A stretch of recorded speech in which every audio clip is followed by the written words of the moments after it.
सबको जय यीशु। इतवारीय वचन घोषणा, चंगाई, आराधना एवं प्रार्थना में मैं आप सबों का हार्दिक स्वागत करता हूँ। वर्ष सी पास्का का तीसरा रविवार, संत यूहन्ना का सुसमाचार अध्याय 21 वाक्य संख्या 1 से 14। बाद में ईसा तिबेरियस के समुद्र के पास अपने शिष्यों को फिर दिखाई दिए। यह इस प्रकार हुआ। सिमोन पेट्रोस, थॉमस जो यमन कहलाता था, नतानियल जो गलीलिया के काना का निवासी था, सबदी के पुत्र और ईसा के दो अन्य शिष्य साथ थे। सिमोन पेट्रोस ने उनसे कहा, मैं मछली मारने जा रहा हूं। वे उससे बोले, हम भी तुम्हारे साथ चलते हैं। वे चल पड़े और नाव पर सवार हुए, किंतु उस रात उन्हें कुछ नहीं मिला। सवेरा हो ही रहा था कि ईसा तट पर दिखाई दिए, किंतु शिष्य उन्हें नहीं पहचान सके। ईसा ने उनसे कहा, बच्चों, खाने को कुछ मिला? उन्होंने उत्तर दिया, जी नहीं। इस पर ईसा ने उनसे कहा, नाव की दाहिनी ओर जाल डाल दो और तुम्हें मिलेगा। उन्होंने जाल डाला और इतनी मछलियां फंस गई कि वे जाल नहीं निकाल सके। तब उस शिष्य ने, जिसे ईसा प्यार करते थे, पेट्रोस से कहा, यह तो प्रभु ही है। तब पेट्रोस ने सुना कि यह प्रभु है, तो वह अपना कपड़ा पहनकर, क्योंकि वह नंगा था, समुद्र में कूद पड़ा। दूसरे शिष्य मछलियों से भरा जाल खींचते हुए डोंगी पर आए। वे किनारे से केवल लगभग 200 हाथ दूर थे। उन्होंने तट पर उतरकर वहां कोयले की आग पर रखी हुई मछली देखी और रोटी भी। ईसा ने उनसे कहा, तुमने अभी अभी जो मछलियां पकड़ी है, उनमें से कुछ ले आओ। सिमोन पेट्रोस गया और जाल किनारे खींच लाया। उसमें 153 बड़ी बड़ी मछलियां थी, और इतनी मछलियां होने पर भी जाल नहीं फटा था। ईसा ने उनसे कहा, आओ जलपान कर लो। शिष्यों में किसी को भी ईसा से यह पूछने का साहस नहीं हुआ कि आप कौन हैं। वे जानते थे कि वह प्रभु है। ईसा अब पास आए। उन्होंने रोटी लेकर उन्हें दी और उसी तरह मछली भी। इस प्रकार ईसा मृतकों में से जी उठने के बाद तीसरी बार अपने शिष्यों के सामने प्रकट हुए। यह प्रभु यीशु क्रिस्त का पवित्र सुसमाचार है।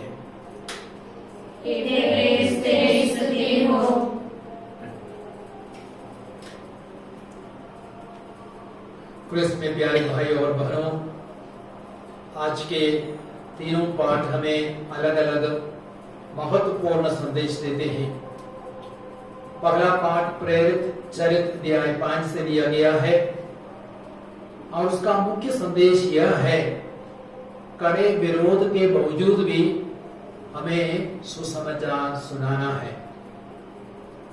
और प्रेरित चरित्र अध्याय 3 में 1 से 10 तक में हम देखते हैं, पेट्रोस और यूहन्ना जब मंदिर में प्रवेश कर रहे थे, उन्होंने एक लंगड़े भिखारी को देखा और पेट्रोस और यूहन्ना ने उसे चंगा किया। पेट्रोस ने क्या कहा, सोना चांदी मेरे पास नहीं है, लेकिन जो कुछ मेरे पास है उसे मैं तुम्हें दे देता हूं। ईसा नासरी के नाम पर उठो और चलो। और उसी क्षण उसके टखनों में, पैरों में बल आ गया और वो चलने फिरने लगा। उस बहुत बड़े चमत्कार के बाद बहुत सारे लोग यीशु में विश्वास कर रहे थे, विश्वास में आ रहे थे। और तब यहूदी महासभा के अधिकारियों ने उन्हें ईसा का नाम लेकर शिक्षा देने को मना किया था, लेकिन पेतरुस और यूहन्ना ने नहीं माना, वे शिक्षा देते गए। प्रेरित चरित्र अध्याय 5:14 में हम पढ़ते हैं, विश्वास करने वालों की संख्या बढ़ती जा रही थी। पुरुषों तथा स्त्रियों का एक बड़ा समुदाय प्रभु की कलीसिया का सदस्य बन गया था। Praise the Lord, praise the lord, hallelujah, hallelujah. आगे हम पढ़ते हैं प्रेरित चरित्र अध्याय 5 में वाक्य संख्या 17 से 20 तक में, प्रधान याजक और उसके साथी बहुत बड़े विशाल जन समुदाय को ईसा में विश्वास करते हुए देखा तो वे ईर्ष्या से जलने लगे और उन्होंने प्रेरितों को गिरफ्तार कर सरकारी बंदीगृह में डाल दिया। लेकिन क्या हो गया? ईश्वर ने अपने स्वर्गदूत को भेजा और बंदीगृह को खोल दिया और पेतरुस को बंदीगृह से बाहर निकाला और वो पुनः मंदिर में जाकर के शिक्षा दे रहा था। इसका मतलब सुसमाचार प्रचार के कार्य में ईश्वर हमारे साथ है और अपने स्वर्गदूतों को भी भेजकर हमें अपना दिव्य संरक्षण दे सकता है। और फिर आगे हम देखते हैं आज के पाठ में प्रेरित चरित्र अध्याय 5 वाक्य संख्या 27 से 29 तक में हम देखते हैं, वे पुनः महासभा के सामने पेश किया गया और प्रधान याजक ने उनसे कहा, हमने तुम्हें कड़ा आदेश दिया था यीशु का नाम लेकर प्रचार ना करने के लिए, शिक्षा ना देने के लिए। तब प्रेरितों ने उनसे क्या कहा?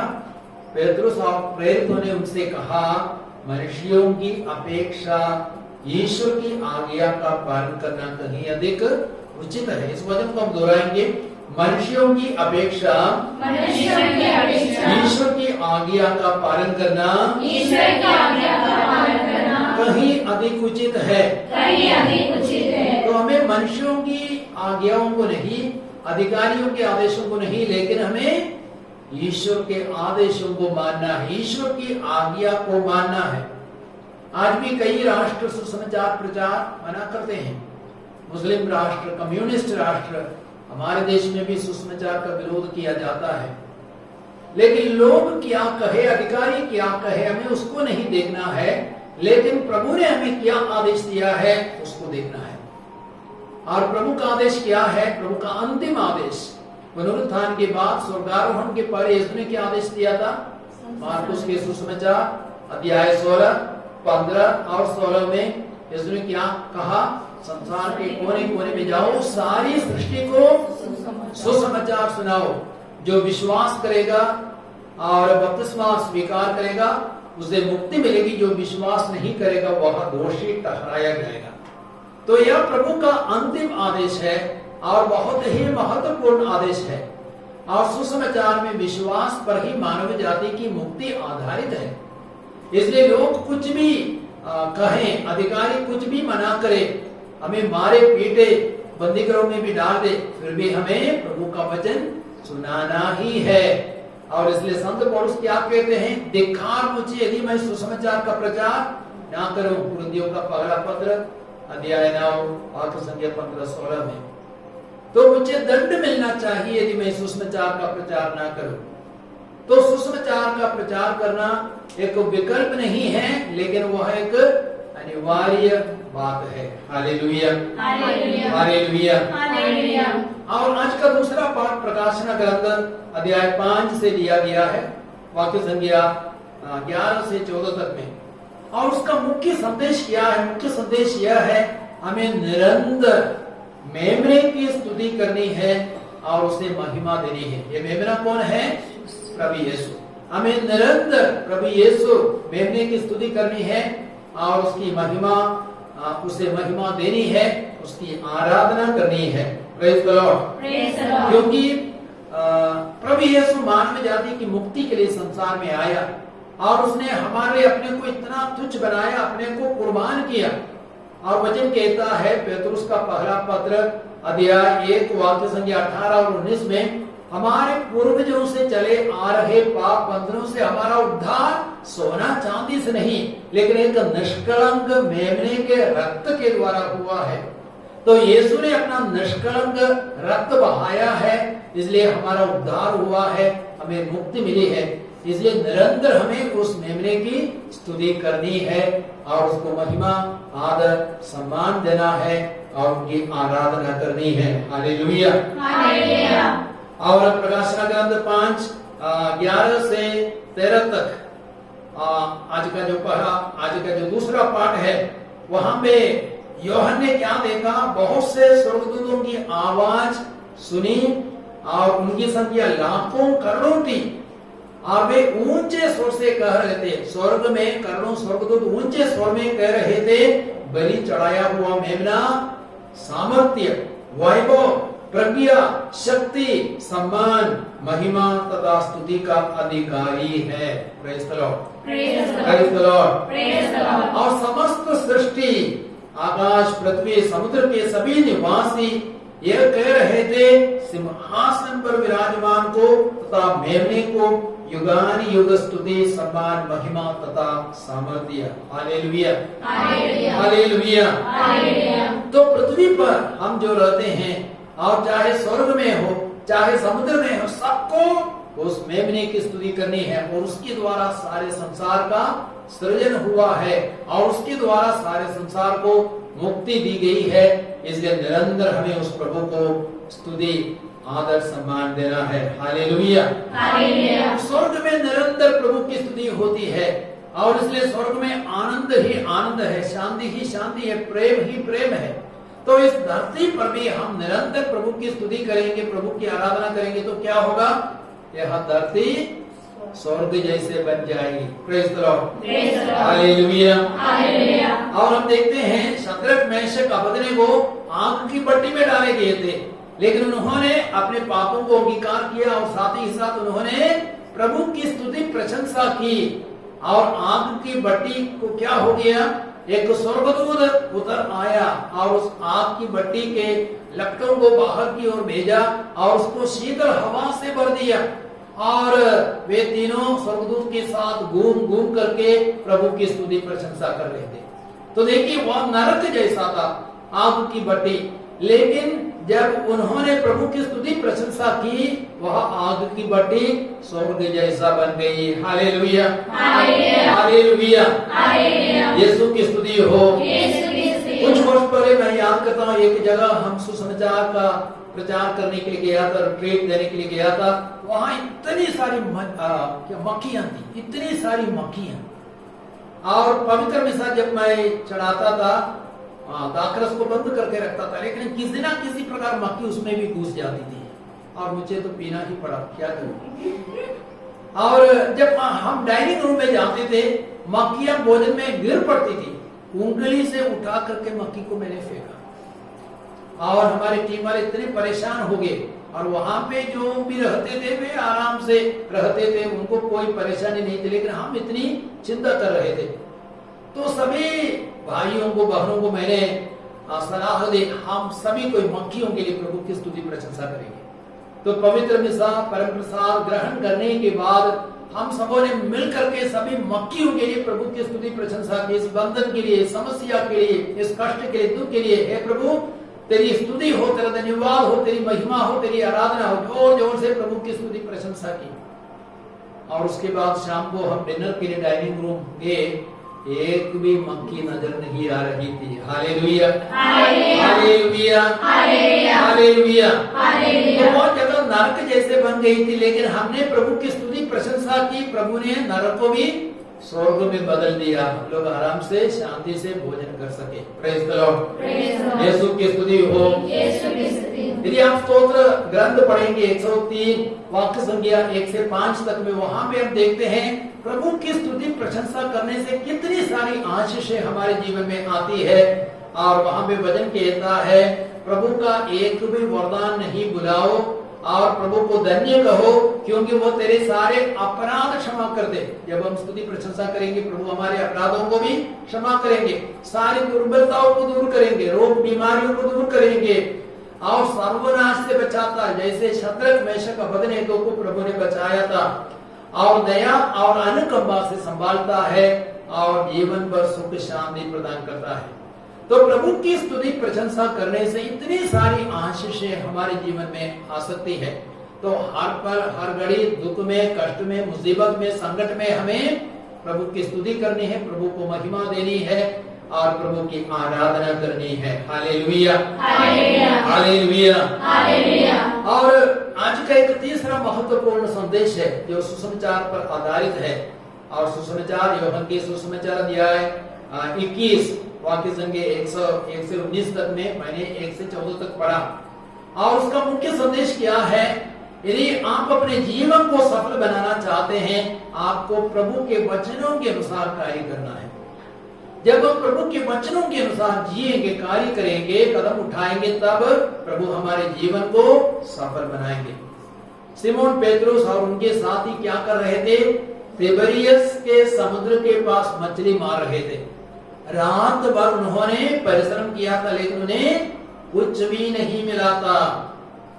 और प्रभु यीशु पुनर्जीवित प्रभु समुद्र के तट पर प्रत्यक्ष हो गए और उन्होंने पूछा, बच्चों तुम्हें कुछ मिला? तो उन्होंने कहा कुछ भी नहीं। तो यीशु क्या बोले? नाव की दाहिनी ओर जाल डाल दो और तुम्हें मिलेगा। Praise the Lord. नाव की दाहिनी ओर जाल डाल दो और तुम्हें कुछ मिलेगा। और उन्होंने नाव की दाहिनी ओर जाल डाला, इतनी मछलियां फंस गई तो वे जाल को निकाल नहीं पाए और बाद में मिलकर के निकाले। कितनी मछलियां थी? 153। कैसी मछलियां? बड़ी बड़ी मछलियां, मतलब कम से कम 1 किलो। एक मछली 1 किलो और एक मछली 1 किलो मतलब कितने किलो? 153 किलो। और इन दिनों 1 किलो मछली का क्या दाम है? मुझे तो उतना मालूम नहीं, लेकिन आप लोग जानते हैं कम से कम 300 रुपया। समुद्र की मछलियां 300 रुपया। अब 153 गुना 300 कितना मिलेगा? 45,900 रुपये। तो एक ही बार जाल फेंका पेत्रुस और उनके साथी को कितने सारे रुपये मिले? 45,900 रुपये मिले। Praise the lord. Hallelujah, hallelujah. जब हम प्रभु के वचनों के अनुसार कार्य करते हैं, हमारे जीवन में सफलता आती है, हमारे जीवन में आशीष आती है। यदि हमारे जीवन में असफलता है, इसका मतलब क्या है? हम अपनी इच्छा के अनुसार चलते हैं, अपने मन के अनुसार कार्य करते हैं, मनमाना जीवन जीते हैं, प्रभु के वचनों को अनदेखा करते, वचनों को नहीं पढ़ते, वचनों पर मनन चिंतन नहीं करते और प्रभु की सलाह नहीं लेते। प्रार्थना में प्रभु की इच्छा क्या है उसको हम नहीं खोजते, इसलिए हमारा जीवन सफल नहीं है, असफल है। आप लूकास के सुसमाचार में भी देख सकते हैं, अध्याय 5 वाक्य संख्या 1 से 11। और शिष्य क्या कर रहे थे? वे गेनेसरत के झील के पास थे और वहां पे वचन कहता है लोग शिक्षा सुनना चाहते थे। और तब यीशु सिमोन की नाव में जाकर के बैठ गया और सुसमाचार सुनाने लगा। और उसके बाद यीशु ने शिष्यों से क्या कहा? नाव गहरे समुद्र में ले चलो और मछलियां पकड़ने के लिए जाल फेंको। पेतरुस क्या बोले? हमने रात भर परिश्रम किया, हमें कुछ भी नहीं मिला, लेकिन आपके कहने पर मैं जाल डालूंगा। और पेतरुस ने प्रभु के आदेश का पालन किया, गहरे समुद्र में नाव को लेके जाल फेंका। वचन कहता है इतनी मछलियां फंस गई कि जाल फटने को हो गया और 2 नावें डूबने को हो गई। Praise the lord. Hallelujah, hallelujah. यीशु की स्तुति हो, यीशु को धन्यवाद। Hallelujah, hallelujah, hallelujah. यीशु की स्तुति हो। तो हमें वचन के अनुसार कार्य करना है और वचन को प्यार करना है। यदि आप स्तोत्र ग्रंथ पढ़ेंगे, अध्याय 1 वाक्य संख्या 2 और 3, जो प्रभु का नियम हृदय से चाहता है, दिन रात उसका मनन करता है, अध्ययन करता है, वो कैसे हैं? वह जल स्रोत के किनारे रोपे गए वृक्ष के सदृश है।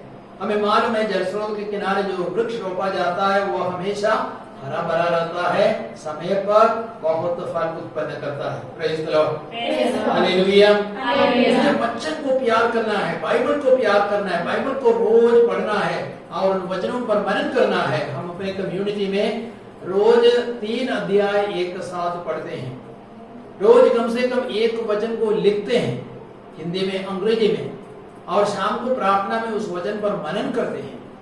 तो इसलिए प्रभु ने हमारे जीवन में कई सारी आशीषों की वर्षा की है और अक्सर हम वचनों को 100 बार और कई बार 1000 बार भी लिखते हैं।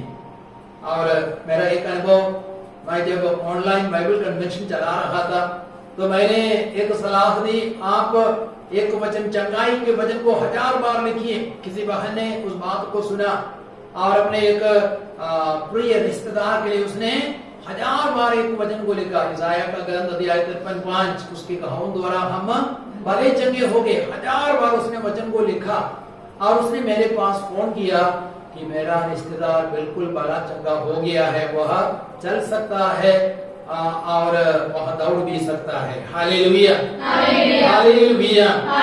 तो वचन में इतना सामर्थ्य और शक्ति है। और मत्ती ने भी हम देखते हैं प्रभु के वचन के अनुसार उसने कार्य किया। यीशु ने मत्ती से क्या कहा?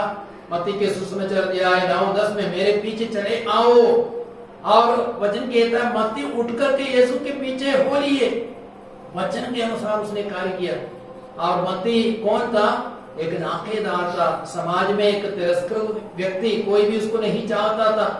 लेकिन जब मत्ती ने यीशु का अनुसरण किया, वो क्या बना? एक बहुत बड़ा प्रेरित बना, सुसमाचार का बहुत बड़ा लेखक बना और एक महान संत बना। Praise the lord, hallelujah. तो यीशु के वचनों के अनुसार हम कार्य करेंगे, हम जिएंगे, सफलता हमारे लिए निश्चित है और स्वर्ग राज्य का भी हमें गारंटी है। हालेलुया। यदि मत्ती यीशु का अनुसरण नहीं करता तो वो कुछ भी नहीं बनता, जीवन में वह कुछ भी नहीं बनता। तो मैं अंत में यही कहना चाहूंगा, हमारा जो भी परिस्थिति हो, विरोध भी हो और अत्याचार भी हो, सतावट हो, फिर भी हमें प्रभु का वचन सुनाना है, क्योंकि यह प्रभु का अंतिम आदेश है।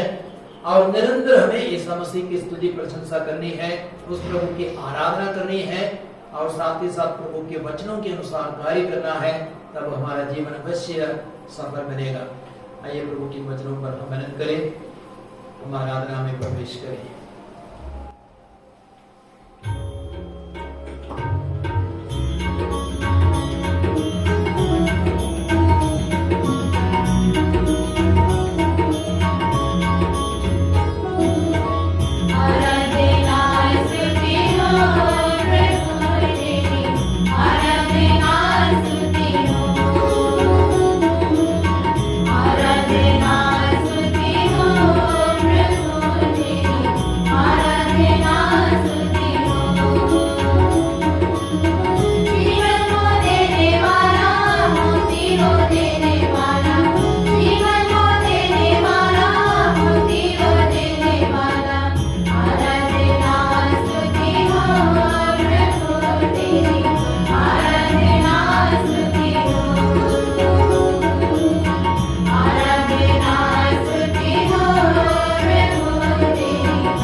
प्रभु यीशु रोटी के रूप में हमारे बीच में मौजूद है। और हमने सुना स्वर्ग में करोड़ों स्वर्गदूत एवं संत निरंतर प्रभु की आराधना स्तुति प्रशंसा करते हैं, प्रभु को धन्यवाद देते हैं, मेमने की स्तुति आराधना प्रशंसा करते हैं, क्योंकि उस मेमने ने, उस प्रभु ने हमारे लिए अपने जीवन को कुर्बान किया, अपने को इतना छोटा तुच्छ बनाया, रोज मरण तक वो आज्ञाकारी बना। और जैसे पेतरुस का पत्र, पहला पत्र दिया 1:18-19 में लिखा गया है, हमारे पूर्वजों के समय से चले आ रहे पाप बंधनों से हमारा उद्धार सोना चांदी से नहीं, लेकिन एक निष्कलंक मेमने के रक्त के द्वारा हुआ है। तो उस निष्कलंक मेमने के रक्त के द्वारा हमें मुक्ति मिली है, पापों से मुक्ति, बंधनों से मुक्ति, संकटों से मुक्ति मिली है। इसलिए हम स्तुति, उस प्रभु की स्तुति प्रशंसा आराधना करें। और साथ ही साथ संसार भर में कई राष्ट्रों में सुसमाचार का प्रचार करना मना है। कम्युनिस्ट राष्ट्रों में, मुस्लिम राष्ट्रों में, यहाँ तक हमारे देश में भी सुसमाचार प्रचार के लिए आजादी नहीं है। उन सारी परिस्थितियों को भी प्रभु के हाथों में अर्पित करें, क्योंकि हमारा ईश्वर सर्वशक्तिमान है और बुराई को भी भलाई में परिणत कर सकता है। इसलिए रोमियों के पत्र दिया 8:28 में संत पौलुस कहते हैं, हम लोग जानते हैं जो लोग ईश्वर को प्यार करते हैं उनके विधान के अनुसार बुलाए गए हैं। ईश्वर उनके कल्याण के लिए सभी बातों में उनकी सहायता करते हैं। ईश्वर हर बुराई को भी भलाई में परिणत कर सकता है। इसलिए विपरीत परिस्थितियों के लिए, विरोध के माहौल के लिए, अत्याचार के लिए, सतावट के लिए भी आइए हम प्रभु की स्तुति करें, प्रभु की आराधना करें। आराधना स्तुति हो प्रभु की, आराधना स्तुति हो, आराधना स्तुति हो प्रभु की, आराधना स्तुति हो। Hallelujah, hallelujah, hallelujah, hallelujah, hallelujah. प्रकाशना ग्रंथ 5 में हमने सुना, स्वर्ग में करोड़ों स्वर्गदूत निरंतर प्रभु की स्तुति प्रशंसा करते हैं और कहते हैं, बलि चढ़ाया हुआ मेमना सामर्थ्य, वैभव, प्रज्ञा, शक्ति, सम्मान, महिमा तथा स्तुति का अधिकारी है। और सिंहासन पर विराजमान को तथा मेमने को युगानुयुग स्तुति, सम्मान, महिमा तथा सामर्थ्य मिले। इसलिए हम गाएं, आराधना स्तुति हो प्रभु की, आराधना स्तुति हो, आराधना स्तुति हो प्रभु की, आराधना स्तुति हो। हम शद्रक, मेशक, अबेदनगो को सोचे, वे आग की भट्टी में डाले गए थे और उस समय उन्होंने चिल्लाया नहीं, कुड़कुड़ाया नहीं, लेकिन उन्होंने अपने पापों को अंगीकार किया। साथ ही साथ उन्होंने प्रभु की स्तुति प्रशंसा की, प्रभु को धन्यवाद दिया। कष्ट के लिए, दुख के लिए भी, अत्याचार के लिए भी उन्होंने प्रभु की स्तुति आराधना प्रशंसा की। तुरंत ईश्वर ने स्वर्गदूत को भेजा, आग की भट्टी की लपटों को बाहर की ओर भेजा और उस भट्टी को शीतल हवा से भरा और उस नरक को स्वर्ग में परिणत कर दिया। आइए उनके साथ मिलकर हम प्रभु की स्तुति प्रशंसा करें। आराधना स्तुति हो प्रभु की, आराधना स्तुति हो,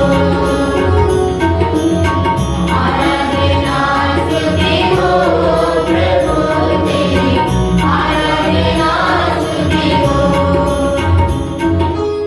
प्रेरित चरित्र अध्याय 16 में हम देखते हैं, जब पौलुस और सीलास बंदीगृह में डाले गए थे वे बुरी तरह मारे गए थे, पीटे गए और भेड़ियों से उनके हाथ पैर बांधे गए थे, जंजीरों से हाथ पैर बांधे गए थे। आधी रात को वे उठ करके प्रभु के आदर में गाने लगे, प्रभु की स्तुति प्रशंसा करने लगे, प्रभु की आराधना करने लगे। तब प्रभु ने एक बहुत बड़ा चमत्कार किया। अचानक एक भूकंप आया, बंदीगृह की नींव हिल गई और उनकी सारी भेड़ियां ढीली पड़ गई और बंदीगृह के दरवाजे खुल गए, अर्थात सब प्रकार के बंधनों से उन्हें आजादी मिली, मुक्ति मिली। जब हम प्रभु की स्तुति प्रशंसा करके हमारे बंधन भूल जाते हैं, रोग के बंधन और अन्य सब प्रकार के दुख के बंधन, सारे बंधनों से प्रभु में आजादी प्रदान करते हैं। आइए पौलुस और सिलस के साथ मिलकर हम प्रभु की आराधना स्तुति करें। आराधना स्तुति हो प्रभु की, आराधना स्तुति हो, आराधना स्तुति हो प्रभु तेरी, आराधना स्तुति हो। भजनकार कहते हैं स्तोत्र 103 वाक्य संख्या 1 से 5 तक में, मेरी आत्मा प्रभु को धन्य कहो और उसका एक भी वरदान कभी नहीं भुलाओ। वो तेरे सारे अपराध क्षमा करता है, तेरी सारी दुर्बलताएं दूर करता है, वो तुझे सर्वनाश से बचाता है, दया और अनुकंपा से संभालता है और जीवन भर सुख शांति प्रदान करता है और गरुड़ की तरह चिरंजीवी बनाता है। आइए हम इन वचनों को दोहराएंगे, अपने सारे रोग बीमारियों को, सारी समस्याओं को, सारे कष्टों को प्रभु के हाथों में इस आराधना में अर्पित करें। शरीर में जो भी तकलीफ है, दर्द है, उन सारी चीजों को प्रभु के हाथों में अर्पित करें। मेरे पीछे इन वचनों को दोहराए और चंगाई की कामना करें, चंगाई के लिए प्रार्थना करें, लोगों से मुक्ति पाने के लिए स्तुति प्रशंसा करें। मेरी आत्मा प्रभु को धन्य कहो, प्रभु को धन्य कहो और उसका एक भी वरदान कभी नहीं भुलाओ। वो तेरे सभी अपराध क्षमा करता है और तेरी सारी दुर्बलताएं दूर करता है। वह तुझे सर्वनाश से बचाता है, दया और अनुकंपा से संभालता है। वह जीवन पर तुझे सुख शांति प्रदान करता है और तुझे गर्व की तरह चिरंजीवी बनाता है। Hallelujah, hallelujah, hallelujah, hallelujah. तेरा वायदा है, तेरे वचन के अनुसार हमने पढ़ा कि जब हम आपकी स्तुति करते हैं, आप हमारे सारे अपराधों को क्षमा करते हैं, सारी दुर्बलताओं को, सारी कमजोरियों को, सारे रोगों को, बीमारियों को दूर करता है और आप हमें सर्वनाश से बचाता है, संकट से बचाता है, अनुकंपा से, प्रेम से संभालता है और जीवन पर हमें सुख शांति प्रदान करता है और गर्व की तरह चिरंजीवी बनाता है, मजबूत बनाता है, लंबी उम्र प्रदान करता है। इन वचनों के सामर्थ्य योग्यता से सब प्रकार के रोग बीमारियों पर मैं पूरा अधिकार लेता हूँ, उन्हें मैं हुक्म देता हूँ, वे क्रूस के नीचे हमेशा हमेशा के लिए चूर हो जाए, नष्ट हो जाए, फिर कभी न लौटे। Hallelujah, hallelujah, hallelujah, hallelujah, hallelujah, hallelujah, hallelujah.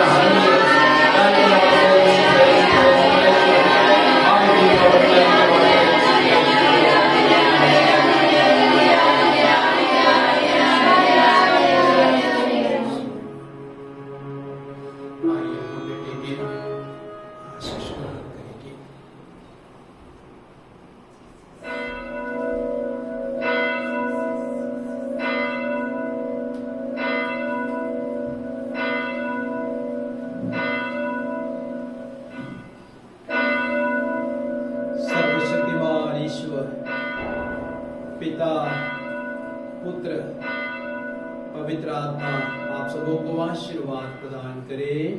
आमीन।